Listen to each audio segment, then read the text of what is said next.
मजीद खबरें शामिल करें और आपको बताएं कि 15 जुलाई को बन्नू छावनी पर दहशतगर्दों ने हमला किया।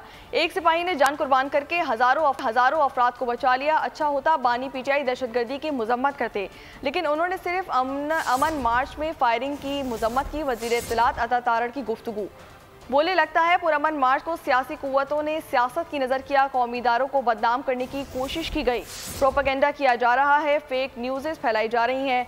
जिस जमात की वहाँ हुकूमत है उसके लोग मार्च में शामिल थे।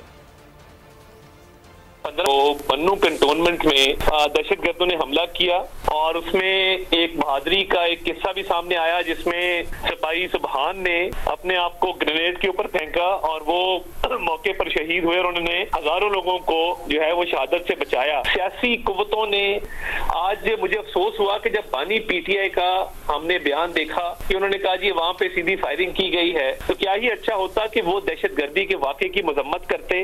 मगर लगता ये है कि इस अमन मार्च को जिस तरह कुछ कुव्वतों ने सियासत की नजर किया, एक साजिश की गई है जिसके तहत कौमी सलामती के इदारों को बदनाम करने की कोशिश की गई और जो प्रोपेगेंडा किया जा रहा है और सोशल मीडिया पर फेक न्यूज फैलाई जा रही है। देखिए, मैं ये समझता हूँ कि क्योंकि वो सियासी जमात जिसकी वहाँ पे हुकूमत है, उनके लोग इसमें क्योंकि शामिल थे साथ।